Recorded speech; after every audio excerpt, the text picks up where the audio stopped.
Hey guys, how's it going? This is video 2 of making a Stihl 391 a good, reliable work saw. I know some of these are good. Seems like some of these can be problematic. I've had a lot of people on my channel tell me. Not only that, I've had problems. You can go on the Stihl review site of these and go under 1-star reviews. You'll read all the problems. But today we're going to go over the cylinder and muffler issues you might have. Okay. Now, some of these, the mufflers can come loose and leak. Maybe your muffler ain't loose, it's like leaking. You'll see oily sawdust all over this. That's the problem I had. Okay. And I caught it. What it is, see these here and this? They stick up too high. Can't believe that quality control missed that. See this gasket here? See how it sticks up? That was much higher. Okay, so when this is on the saw, try to exaggerate if you can see, it was kind of crooked. Okay, crooked like that. So once you file that, it'll be down nice and flat, won't leak. Okay, it's something you want to look at. Problem I've had and fixed that. See these plates? This is also, these are plates, and some of these have an issue. This one, I may have had an air leak. If you look here, the glue isn't all the way in that. If you look at that, okay, right here, see that? Glue's not all the way in it. This may have had, I never tested it, but I suspect that I had an air leak. Okay. Now this cylinder, like I said, this is an OEM. And other problem you may have, stick this puppy down in there. Okay. When I first got this, I noticed this thing was like hard to pull. It was like stiff. I even pulled the spark plug out. I thought, well, is it compression? Try to turn that flywheel, it's like real stiff. Okay, what's actually going on here? I'm going to try to show you another crank. Okay, right here, this is a 372 crank. I'm going to show you right down in here where my fingernail is. There's a radius. Now on that crankshaft, the radius is big. Okay, so I was looking at this thing and there was like a gap. It's like the bearings weren't all the way pressed on onto the crank. You could see, like, if I can get to it. See how this is pressed onto the crank? There was actually a gap there. And what I did is I ground these bearings. I like put tape over it and I ground it with my Dremel and put a bigger chamfer on these bearings so when you press it on, it's better. And what was actually happening, there was too much pressure against this, making it hard to pull. And I put the new bearings on. I'm like, why can't I get this in the cylinder? That's what it was. Okay, so that's something to look out for on these 391s. As far as performance, I got a Duke cylinder from the Duke. There's actually a lot of Duke saw salvage parts on this, because when I first got this, like I said, I ran 3 tanks and a coil went. I was not impressed with the power. I was actually disappointed because I had the 25-inch bar on this and I was cutting sugar maple and it just almost stalled all the way out. It just wouldn't go through it. So I got this 20-inch bar. I thought, well, maybe it's all going to break in a little bit. I don't know. And I had a couple logs that I had ripped sugar maple, split them in half. You know how you pull noodles? It wouldn't do it. It would bog all the way out. I grabbed my little Poland 4620. Believe it or not, that saw did it. Always did it. I was upset. I was like, man, I paid like 700 some bucks for this thing, and this thing won't cut the wood I want. That sucks. This cylinder has like an 80,000 squish, which not a whole lot of compression. Okay. Yeah. Which is distance between here, the top of your combustion chamber. Just not a whole lot of performance. Now I did see a video of a guy who had one of these brand new on YouTube. I forget what the guy's channel's called, but I'll tell you what, it looked like it ran pretty good. Looks like I had a good bit of power. You can actually hear it. But this thing was weak. Okay, so there's, you know, some issues. I actually think whenever I see, I get this tripod down.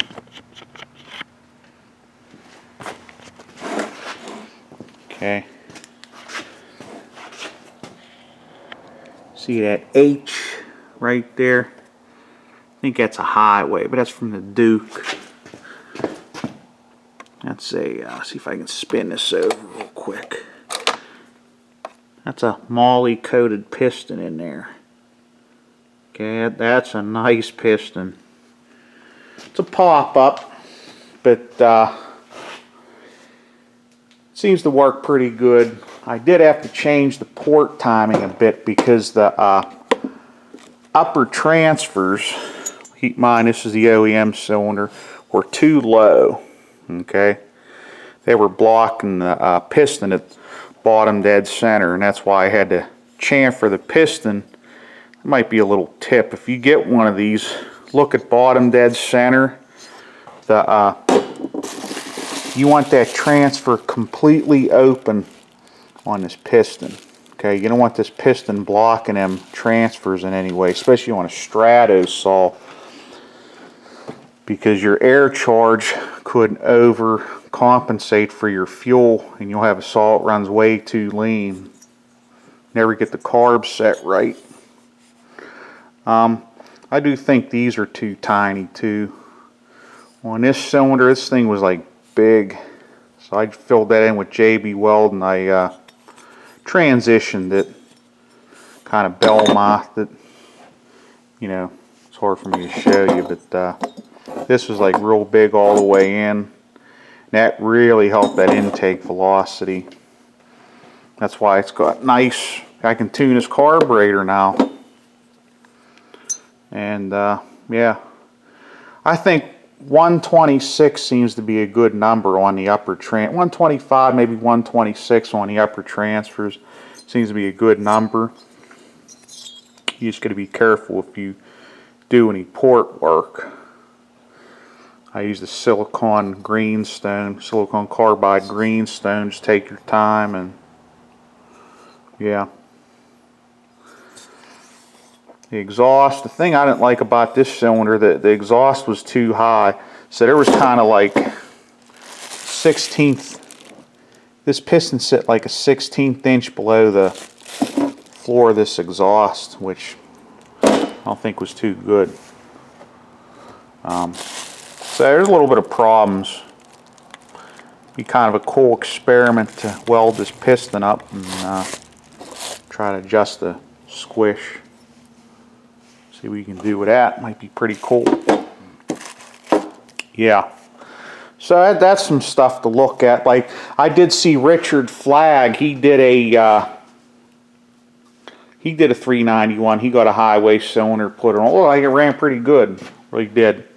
So maybe the new highway cylinders are better than. I think this is like the first. Or not this one either. The one on here is actually the first. Highway cylinders they came out with. And yeah, so if you want better crank bearings as well, I failed to mention, you want to get those metal cage bearings from the Duke. How loose that is.